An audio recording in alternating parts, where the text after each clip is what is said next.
बिस्मिल्लाहिर्रहमानिर्रहीम, अस्सलाम वालेकुम नाज़रीन। मैं इमरान खान हूँ।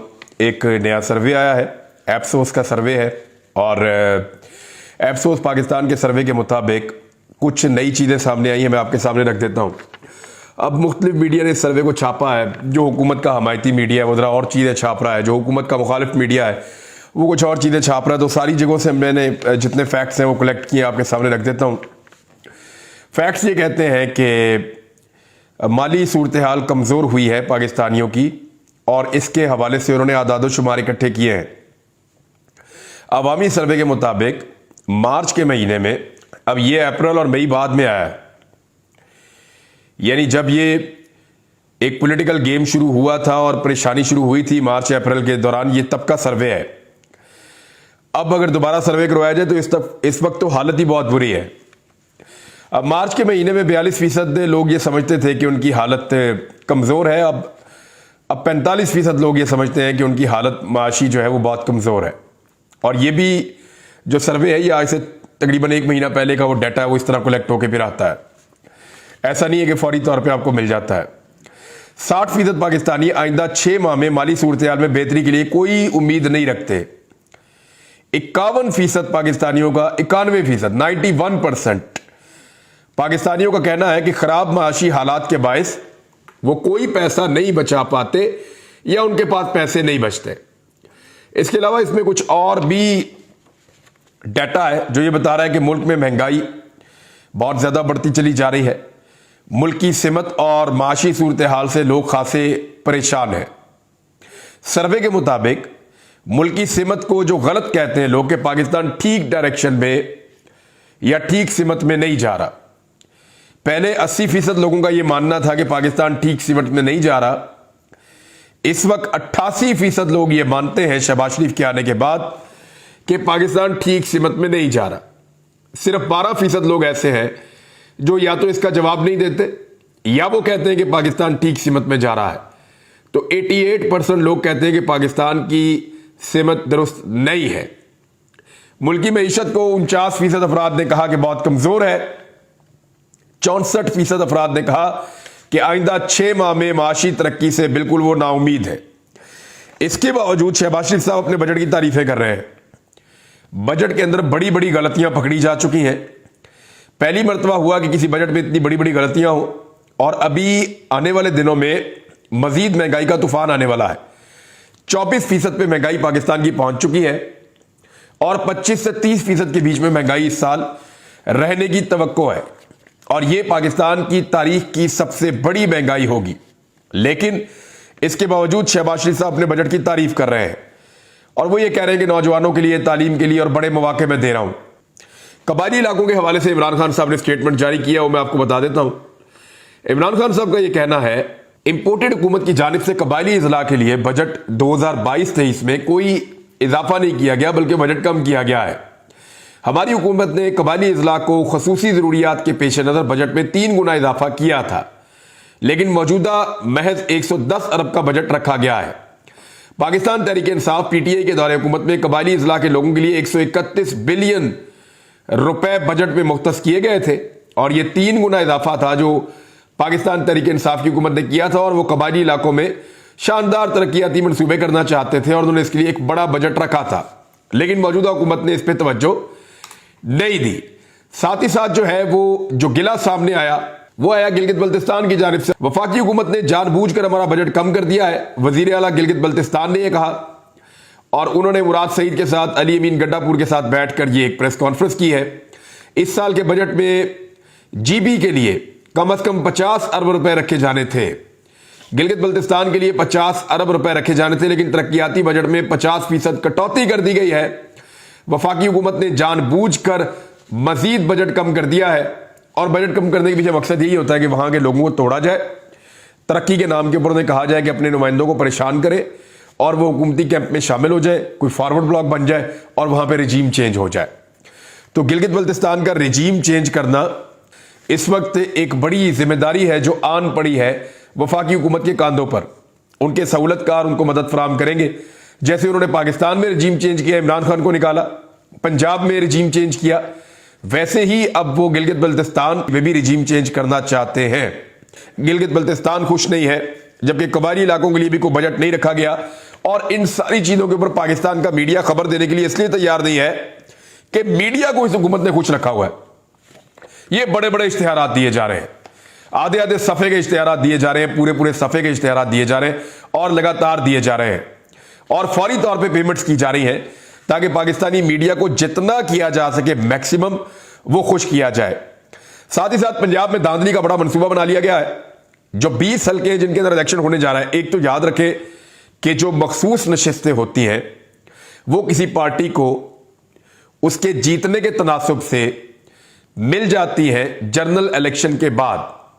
फिर जब भी उनमें से कोई बंदा अपना डीसीट हो जाता है मौत की वजह से या सियासत को छोड़ के जाने की वजह से या इस्तीफा देने की वजह से या नाअहल हो जाने की वजह से, किसी भी वजह से अगर कोई भी एक मखसूस रुकन निकल जाता है तो उसकी जगह पे दूसरा दे दिया जाता है मज़कूरा पार्टी को।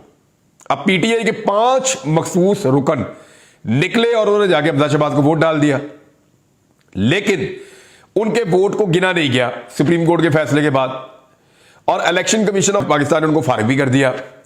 अब वो जो 5 मखसूस नशिस्तें हैं वो उसूलन पाकिस्तान तहरीक इंसाफ को वापस मिलनी चाहिए। अगर वो वापस मिलती है तो तहरीक इंसाफ के मेंबर्स की तादाद हमजा शहबाज के लोगों से ज्यादा हो जाएगी और फिर हमजा शहबाज वज़ीर आला पंजाब नहीं बच सकेंगे। अब इलेक्शन कमीशन ने और ताकतवर हल्के भी है इसके अंदर, आप कह सकते हैं, या आप कह रहे हैं सहूलतकारों ने हर हाल में हमजा शहबाज को वज़ीर आला पंजाब की सीट पे रखना है। तो उसको बचाने के लिए हल यह निकाला कि पहले ज़िमनी इलेक्शन करवाया जाए।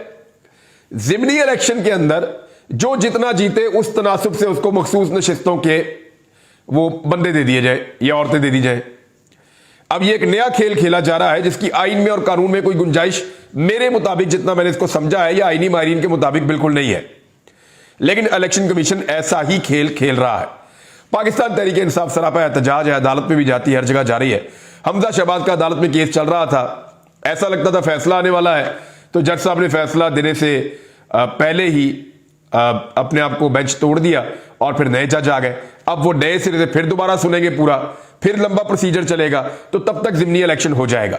ज़िमनी इलेक्शन में धांधली की पूरी तैयारी की गई है और तैयारी इस तरह की गई है कि एक तो उसके अंदर पुलिस वाले सारे उन एरियाज के अंदर डीएसपी एसएचओ तैनात कर दिए गए हैं जो नून लीग के लिए जान भी देना चाहें तो वो दे सकते हैं। ऐसे जियाले किस्म के पुलिस वाले तैनात कर दिए गए हैं उन हलकों में जहां पे इलेक्शन होने। नंबर 2, इलेक्शन कमीशन पूरी मदद करने जा रहा है।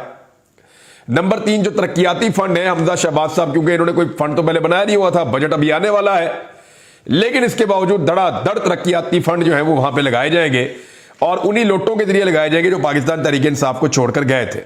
लोटे निकल नहीं सकते, इलेक्शन कैंपेन चला नहीं सकते, आगे बढ़ नहीं सकते, लेकिन इसके बावजूद उनको इलेक्शन जितवाने की पूरी कोशिश की जा रही है और पीएमएलएन का यह दावा है और उनका यह एस्टीमेट है कि वो 14 सीटें जीतना चाहते हैं। मैं आपको हल्कों की सिचुएशन बताकर यह बताऊं, बड़ा इजीली बताया तो आपको, कि अगर फेयर एंड फ्री इलेक्शन हो जाए तो 1-2 लोटों के अलावा कोई भी इलेक्शन नहीं जीत सकता। लाहौर के तो चारों हार जाएंगे, किसी सूरत नहीं जीत सकते। शेखुपुरा, साहिवाल, कोई जीतने का सवाल ही पैदा नहीं होता। इवन जो जहांगीर तरीन के हल्के वाला है वो भी नहीं जीत सकता। बहुत पतली और बुरी सूरत हाल है, तो इनका जीतना मुमकिन नहीं है इस वक्त लोटों का। 1-2 जीत जाए तो कोई मुझे हैरत नहीं होगी, बहुत ज्यादा छलांग मारे तो 1-2 जीत जाए। 5 लोटे किसी सूरत नहीं जीत सकते, लेकिन जितवाने के लिए पूरी तैयारी की गई है। तमाम सरकारी वसाइल लगाए जा रहे हैं। मरियम नवाज को इलेक्शन कैंपेन का हेड बनाया गया है और वो इलेक्शन जीतने के लिए अब हर तरह के वसाइल, धांधली, 2 नंबरी, धौंस, ताकत, सब कुछ अंधाधुंध वो इस्तेमाल करेंगे और इलेक्शन जीतने की कोशिश करेंगे। इमरान खान साहब ने एक इंटरव्यू दिया, उसमें भी उन्होंने ये बातें की है, मैं आपको बताता हूं अभी। लेकिन तहरीक तालिबान पाकिस्तान से मुज़ाकरात के हवाले से पाकिस्तान पीपल्स पार्टी ने अपने तहफ़्फ़ुज़ात का इजहार किया है, लेकिन मैं आपको यह भी बता दूं कि पीपल्स पार्टी कुछ भी नहीं कहेगी, क्योंकि बेहतरीन मुज़ाकरात जो टीटीपी के साथ हुए थे पाकिस्तान के, वो पाकिस्तान पीपल्स पार्टी के दौरे हुकूमत में ही हुए थे, लेकिन वो नाकाम हो गए थे और उसके बाद ऑपरेशन शुरू हो गया था, ऑपरेशन राह रास्त स्वात में। लेकिन अब पीपल्स पार्टी कह कुछ रही है लेकिन हुकूमत का साथ भी दे रही है। मैं आपको अपनी राय पहले भी दे चुका हूं कि जिन लोगों ने जो रियासत के सामने जो लोग सरेंडर कर दें तो उनके साथ मुज़ाकरात किए जा सकते हैं। जो आइन और रियासत को तस्लीम करें, रियासत के सामने सरेंडर करें और आम शहरियों की तरह जिंदगी गुजारने के लिए आ जाएं, तो उनके लिए तो बिल्कुल गुंजाइश होनी चाहिए और उनको पाकिस्तान का एक आम शहरी बिल्कुल बनाना चाहिए और इस लड़ाई को बंद करना चाहिए, क्योंकि मुज़ाकराती लड़ाई का हल होते हैं। लड़ाई कभी भी किसी नतीजे पर नहीं पहुंचती, आखिर में टेबल पे बैठना पड़ता है। तो मैं तो इसके हक में हूं, लेकिन इस सूरत में कि वो लोग जिन्होंने कोई बहुत बड़े बड़े जराइम नहीं किए, वो लोग जो रियासत के सामने रियासत की रिट को चैलेंज नहीं करेंगे, उनके साथ बिल्कुल मुज़ाकरात होने चाहिए और यही पाकिस्तान का आगे बढ़ने का रास्ता है। पाकिस्तान के ग्रे लिस्ट से निकलने के इम्कान बहुत कम है। उसकी वजह यह है कि पीएमएलएन ने नैब के कवानीन में इस तरह की छेड़छाड़ की है, या अपने आप को NRO 2 देते देते पीएमएलएन ने बहुत सारे ऐसे काम कर दिए जिन कामों की वजह से फैटफ के कवानीन से पाकिस्तान वापस दूर चला गया है। तो अब वैसे ही मामला अक्टूबर पे पड़ा हुआ है, देखते हैं कि क्या बनता है, लेकिन मुश्किल है। इमरान खान साहब ने इंटरव्यू देते हुए कुछ चीजें की हैं बड़ी इंपॉर्टेंट, और बड़ा आम उनका इंटरव्यू था। मैं चीदा नुकात आपके सामने रख देता हूं। उन्होंने कहा कि FIA और नैब जो है वो अमली तौर पे खत्म हो गए हैं और FIA में बहुत खौफनाक चीजें हो रही हैं। डॉक्टर रिजवान की मौत हो गई, मकसूद चपड़ासी 50 बरस की उम्र में जो है वो हलाक हो जाता है हार्ट अटैक से। और राजा रियाज जो है वो अपोजिशन लीडर है, वो कहता है मैं नून लीग से टिकट से इलेक्शन लड़ूंगा। तो एक तो नैब और FIA तो खत्म हो गई, पार्लियामेंट भी खत्म हो गई, वहां पे अपोजिशन लीडर ही कोई नहीं है, और ये आहिस्ता आहिस्ता तमाम इदारे खत्म कर देंगे। NRO 2 लेते लेते सब इदारे तबाह हो जाएंगे, बाकी रह जाएगा सुप्रीम कोर्ट। और सुप्रीम कोर्ट में उन्होंने कहा हम देख चुके हैं कि ये पहले भी डंडों से हमला कर चुके हैं, ये ब्रीफ केस भी चलाते हैं, जस्टिस कयूम को फोनों के ऊपर ये फैसले करवाने के आदी हैं। तो इनकी कोई तैयारी नहीं थी हुकूमत में आने की। अगर तैयारी थी तो अपना रोड मैप देते। अभी तक इस बजट में कुछ भी सामने नहीं आया, दिन ब दिन हालात बुरे होते चले जा रहे हैं। हमें तो चुप करके बैठ के तमाशा देखना चाहिए जितने बुरे इनके हालात चल रहे हैं। मुझे खौफ है जिस तरह वक्त गुजर रहा है, ये मुल्क वहां चला जाएगा कि कोई इसको दुरुस्त नहीं कर पाएगा। मुझे नहीं मालूम कि ये कहां ले जाएंगे इस मुल्क को। कहीं खुदा न खास्ता श्रीलंका की तरह ना हो जाए, या डर है कि ये कौमी सलामती के लिए कोई खतरा ही ना बन जाए। मिफ्ता इस्माइल और चेरी ब्लॉसम से पूछता हूं, अगर तुम संभाल नहीं सकते थे तो हुकूमत को निकाला क्यों? एहलियत नहीं थी तो आए क्यों? हमारे पिछले 30 सालों के अंदर हमारे 2 साल बेहतरीन साल थे। कोरोना के बावजूद हमने बेहतरीन काम किया। इंडस्ट्री आगे गई, ज़राअत ऊपर गई, सर्विसेज ऊपर गई, एक्सपोर्ट का सेक्टर ऊपर गया, टैक्सेस हमने ज्यादा कलेक्ट किए, तरसीलात ज़र जो बैरून मुल्क से पाकिस्तानी पैसा भेजते हैं वो भी ज्यादा आया। तो हमने शानदार काम किया था। लेकिन ये जो शैडो बजट जो हमने पेश किया है, इन्होंने तो तमाम चीजें उल्टी कर दी हैं। कोरोना के बाद दुनिया में ये महंगाई का मसला आया हुआ था, लेकिन हम ये कोशिश कर रहे थे कि अपने लोगों को इससे बचाएं। इस हुकूमत ने ऐसा कुछ नहीं किया। सबसे बड़ी बारूदी सुरंगें वो थी मईशत में जो नून लीग हमारे लिए बिछा कर गई थी। $20 अरब का तारीखी खसारा था जो छोड़कर गए थे। तारीख में कभी इतना बड़ा खसारा नहीं हुआ। तीसरे साल में हम इसको 1 अरब पे ले आए थे, लेकिन उसके बाद हमें वैक्सीन लेनी पड़ी 3 अरब की। 8 अरब रुपया हमें जब पेट्रोलियम मसनूआत महंगी हुई तो वहां लगाना पड़ा। 1 अरब का हमें कोयला लेना पड़ा। 1 अरब हमें खूर्दनी तेल या खाने वाला तेल या घी जो है इसके ऊपर लगाना पड़ा लोगों को सब्सिडी देने के लिए। तो हमारा खसारा बढ़ के 13-14 अरब पे पहुंच गया, 13 अरब पे पहुंच गया। हम नहीं चाहते थे कि इतना बढ़े, लेकिन $20 अरब तक तो ये छोड़कर गए थे। और हम पर भी IMF प्रेशर डाल रहा था, दबाव डाल रहा था बिजली और पेट्रोल महंगा करने के लिए, मगर हम अपने लोगों को बचा रहे थे। हमने जोर लगाकर लोगों को महंगाई से बचाया। बिलावल ने 4 रुपए पेट्रोल बढ़ा था तो महंगाई मार्च कर दिया था। मैंने और शौकत नूरी ने न्यूट्रल को यह बात बताई थी कि दुनिया में इस वक्त अजाब आया हुआ है, हम बड़ी मुश्किल से यहां तक पहुंचे हैं। तो लेकिन फिर भी वही हुआ जिसका डर था। मगर अब महंगाई की तबाही आप देख लें, डीजल और पेट्रोल 145 से 205 और 150 से 210 पे पहुंच गए हैं। ये 270 तक पेट्रोल चला जाएगा, अपने आप को इसके लिए तैयार रखें। 55 रुपए का आटा हम छोड़कर गए थे, 70 पे पहुंच गया है, ये 90 पर जाएगा, हमें सूरत-ए-हाल का अंदाजा है। चावल 50 रुपए फी किलो महंगा हो गया, घी 200 रुपए से ज्यादा फी किलो, तकरीबन 250 रुपए तक का तो हो गया महंगा घी, फी किलो इतना महंगा हो गया है। 16 रुपए से बिजली को 24 रुपए पर ले आए। जब बाकी टैक्सेस डलेंगे और 2 महीने के बाद बिल आएंगे तो 32 से 40 रुपए तक लोगों का बिल आएगा फी यूनिट, और लोगों को बहुत बड़ी महंगाई का सामना करना पड़ेगा।